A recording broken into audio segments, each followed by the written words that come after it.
Hey, what's up, everybody? This is Isaac with Guns for Everyone. Wanted to talk today about something that is more self-defense related than gun related, although guns certainly play a part in it. Um, and that's the idea of safety and risk. And I've talked about this before, but I want to talk about this more in the self-defense concept rather than just saying, oh, guns are risky and safety and as a concept and all that stuff. Uh, During COVID, it became very common to greet people, or I guess maybe what's the opposite of greet? Like when you say goodbye to somebody, what would we say to everybody? Stay safe. And people would say this on the news, and they'd say it to each other, and stay safe. That really bugged me. I really hate that because first of all, it's doesn't mean anything. Like stay safe. What does that mean? Stay safe as I get in my car and drive home with all the other psychos out on the road. Well, as long as I wear my mask, I'm staying safe while I'm traveling through space at 80 miles an hour. That doesn't make any sense. Uh, Also, it's somebody giving to me my own values. They tell me, you stay safe, and what does that mean? Do you not want me to live my life in a way that you disagree with? Uh, you tell me what safety is, and you tell me to do that thing. And it might seem pedantic, but I don't really think it is because it gives when you say stuff like that, it gives people the perception that safety can be achieved, that risk it can be eliminated, and that's not true. Nor should that be the goal. I don't think we should be living our lives in a way that eliminates risk, because without risk there's no innovation, without risk there's no protection, without risk there's no advancement and progress, joy, and living life, essentially. Now, that being said, we shouldn't be irresponsible with our risk. We shouldn't take unnecessary risks, or we should not take risks that we're not willing to accept the consequences for. So, when we talk about safety as a concept when it comes to firearms, we talk about the balance of risk and benefit. And that's really true in everything we do, is a balance of risk and benefit. Instead of benefit, we could say reward, risk, reward. The idea is, well, don't take a risk unless the benefit outweighs the risk. Don't take a risk for no reason. Don't do stupid things for no apparent reward or likelihood of reward. So you could say, well, I could jump off a cliff and I could survive, so that would be fun. So let me go do that. Well, you're probably not going to survive it, not even close. Is it possible you could survive? Absolutely, it's possible, but there's no likelihood of success with that. It's all risk with almost no chance of a benefit or a reward. When we try to explain all this stuff, it can get a little confusing, but it is something we intrinsically understand and operate by. When you first started driving a car, you were not really aware of the risks like you are now. And you were really focused on the benefits, transportation, enjoying your friends, freedom, independence, all that stuff. So you're focused on the benefits, but you don't understand how closely you should be following the person in front of you, because without experience, you probably don't understand how long it takes to stop, or how quickly you may find yourself in a position where you can't stop. Through experience, you start to develop a better understanding of risk, and you can be more responsible for that balance of risk and benefit. But that balance of risk and benefit is subjective to some degree. There's objective things that are true about it, but to some degree it is subjective. Whether or not your parents even allow you to get your driver's license because of what they perceive to be your behaviors or attitudes or skills around driving, and then deciding, is the risk worth the benefit of you growing as a person, becoming more independent, becoming more responsible, and that's subjective. For me, when I was 16 years old, 17 years old, and I got my license, it was very obvious to my parents very quickly that I had what's called a lack of impulse control, and I made bad decisions, especially around other people. And so they had to manage that risk and benefit with rules to say, okay, you can't drive around with kids in your car, with friends in your car, because you don't make good decisions in those circumstances. And that's subjective. Um, when we talk about risk, there's really two kinds of risks. There's known risks and there's perceived risk. And I can't spell very well, so I don't even know if that's right, perceived. These known risks are objective things that are true. Getting shot is a known risk when there are guns present. If we take the gun out of the equation, if there are no guns present, we could say there is no risk of being shot. Now, somebody could bring in a gun that we don't know about, and then now the risk is back, but we're not aware of it. But if we take a room and empty the room of all objects, including guns, we could say there is no risk that you will be shot in this room unless and until a gun becomes present in the room. Once a gun is present in the room, it is a known risk that somebody could get shot, provided that the guns, and let's just say guns and ammo present in the same room together, there is a risk that there is somebody is going to get shot. That's an objective known risk. A perceived risk is how likely that's going to happen based on what I know and believe about those guns.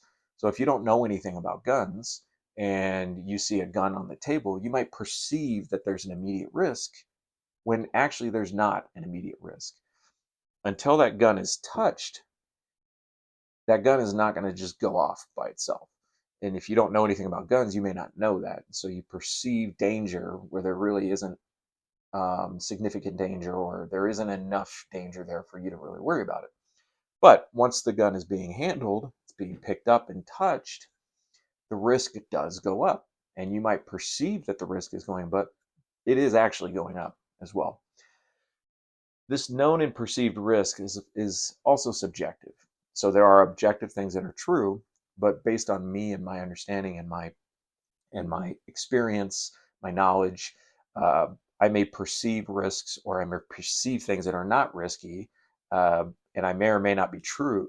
It may or may not be true, but it is my reality in the moment. In the moment, that is my understanding of reality. So if I don't know anything about guns and I walk into a room and I see a gun laying on the table, then my understanding of risk is my reality in that moment until I am educated, trained, instructed differently than that. That's what I believe to be true in that moment. So, what does this mean for self defense? Well, there was a video I saw of a road rage incident happened in the last couple days, I believe in St. Lucia, Florida, something like that.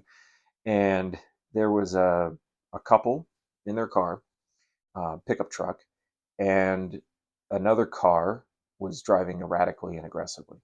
And the other car got in front of we'll call them the defenders, the husband and wife in their cars. We'll call them the defenders. I don't know the whole story. Maybe they caused the whole thing. Maybe they asked for it. Maybe they didn't. I don't know. But for the sake of this, let's just call them the defenders. The aggressor pulls his car in front of them, probably about 20 yards, 20, 30 yards in front of them. And he gets out of the car with a gun in his hand. And he approaches the defenders' cars. He approaches their open driver's side window. And our defender has a gun in his lap. He's got his gun out of the holster in a grip between his legs as the aggressor walks up to the car with a gun in his hand. Well, guns are present, and guns are present in a conflict, and that is a known risk. These guns contain a massive potential for causing major harm, and you put them in the hands of upset and angry people, and that's a known risk. That is a real problem. Uh, the perceived risk at that moment is all over the map. How likely is this aggressor going to use that firearm? How are we supposed to know that? We're going to perceive in the moment what we believe to be true about the likelihood that he's actually going to hurt somebody, but we don't know. We really don't know. What is the perceived danger of getting into a two-way gunfight while you're strapped into the front seat of a car depends somewhat on the skill and the luck of the people involved.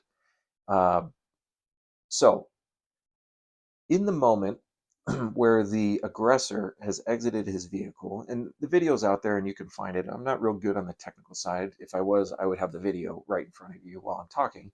But I'm a low effort type of person, generally speaking, when it comes to technology, so that's not going to happen. But you can go find the video.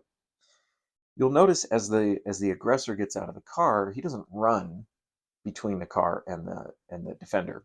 If he did, there would be less time for the defender to make a decision. But he walks. He almost hesitates. He almost hesitates as it looks like he's deciding what he's going to do. Is he really going to walk up on this car with a gun in his hand, or is he going to stay by his car? So our defender has some more time to decide what to do, and the aggressor ends up walking, generally speaking, in front of the defender's car, and the defender very likely could have just mashed the gas at that point and defended himself and his wife with his vehicle. Uh, but he didn't do that. He also could have mashed the gas and taken off to the right to avoid the attacker and the vehicle and escape the situation. And he also could have pulled his gun at that point and started firing at the bad guy who had not yet reached the window of the car. He would have had to shoot through the glass probably to utilize all the advantages of shooting a handgun. He probably would have had to shoot through the glass. And he also could have waited for the bad guy or the aggressor to get to the window of the car. All of those involve known and perceived risks. In the moment, the defender's job is to do the best that he can with the information that he has. But understand that perception is part of his reality. And his perception in that moment is going to dictate what he thinks is a likely successful action, a reasonable successful action, as well as the limbic system responding to the danger and getting into that survival response, which we have much less control over that. And so he decides to wait. And our attacker walks up to the window. The attacker has a gun in his hand. Uh, the attacker and the driver, the defender, argue with each other, and then the wife gets involved in the argument. The wife is videotape. We don't do that anymore.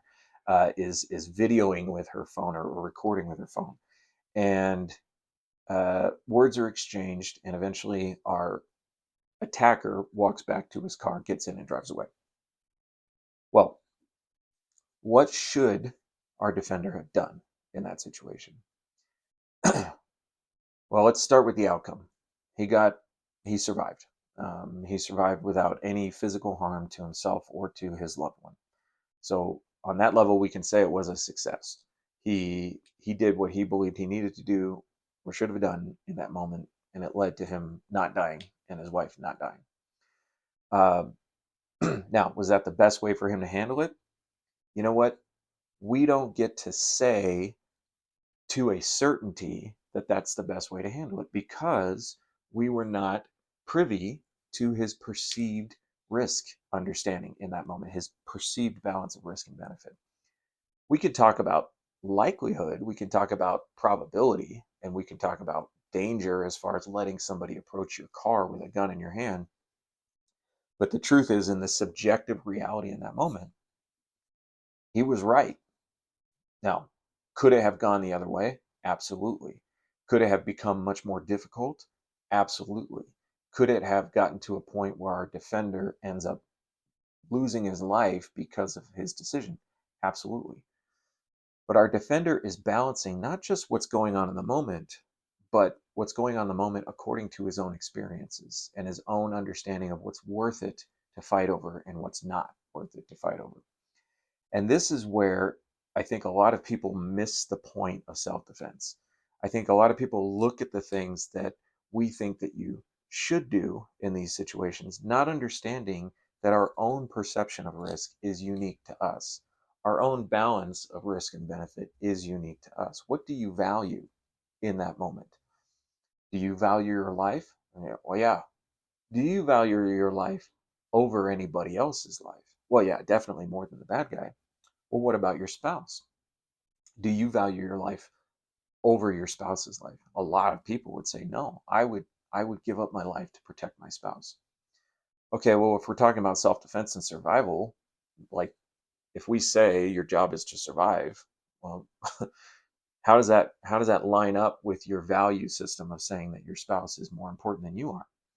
Uh, and so your job in self-defense is to consider what it is you value and why, and learn about self-defense and learn about how guns work and how cars work and how violence works, and in the moment make the best decision you can to protect what you love, protect what is worth protecting, and do that in the best way that you can.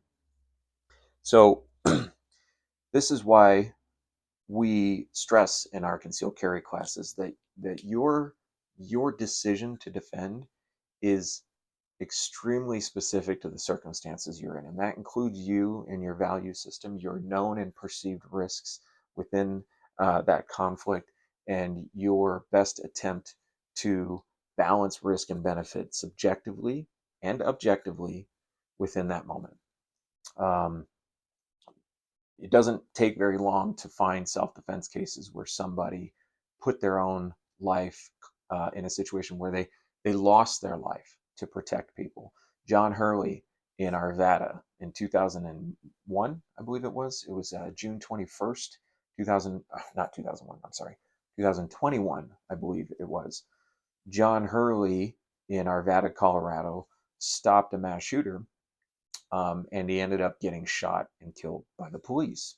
And I've talked to people who knew John, and I've asked the question, and I'm not holding people to these answers. I'm just curious what their understanding is.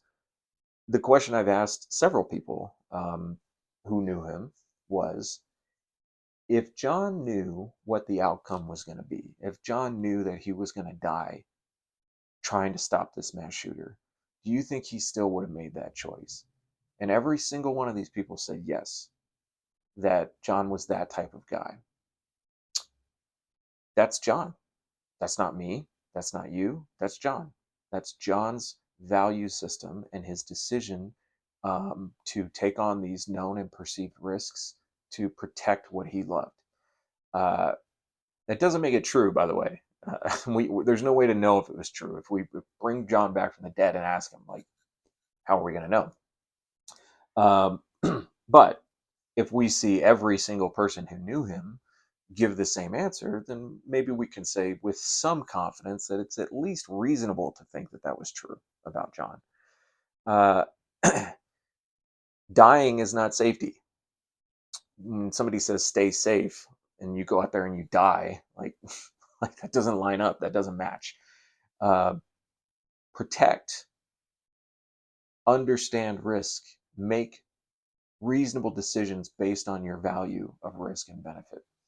Me, myself, and I've been this way since I was a little kid, I tend to take more risks. In certain situations, I tend to be maybe even what you could call a risk seeker.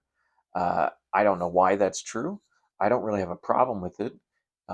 I've gotten myself into some situations that were pretty close calls as far as my safety is concerned, my freedom is concerned. And I look back on those situations and I say, thank God it didn't go the other way, but it was kind of awesome. I enjoyed it. It was worthwhile. In that balance of risk and benefit, I'm looking at, am I getting value out of my decisions? Am I living the life that I want to live? Other people don't have that same tolerance of risk or desire for risk. And so they make different decisions. And that's part of being a free human. That's part of being a free person, is to make your decisions.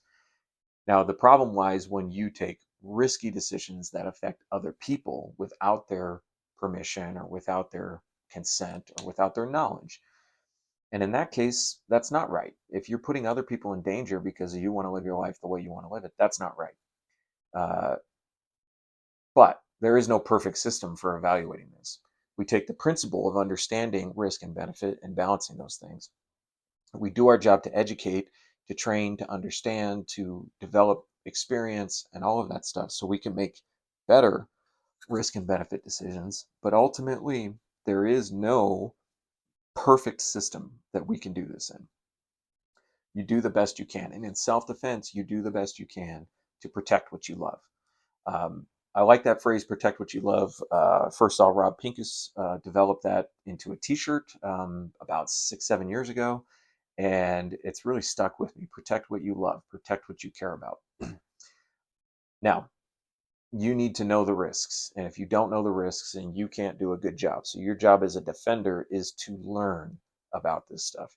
Learn about guns, learn about violence, learn about danger, learn about probability, learn about likelihood of different types of crimes and the different ways that they can go, and the reason why we take the tactics and approach and the weapons and the tools and everything we use. Somebody who doesn't know anything might say, well, I want to carry a gun, and put a loaded handgun into their waistband without a holster, not understanding how guns work. And we would call that uninformed and reckless decision making. So learn, develop your knowledge, but understand that ultimately this comes down to you. This comes down to your perceptions, your understanding, your values, and your job is to make the best decisions you can under that system. All right. Yeah, I think I've said everything I wanted to say. Thank you for watching. Please put stuff in the comments. Let's have this conversation. I don't really care if you like it. I don't care if you subscribe. I do care about furthering the conversation. So put that down in the comments. Let's talk about it. Let's talk about your understanding, your values. What do you love? Your experiences, and let's push the knowledge forward within the scope of whoever's talking about this. So thank you for watching gunsforeveryone.com, free concealed carry classes across Colorado and beyond. My name is Isaac. All right, catch you next time.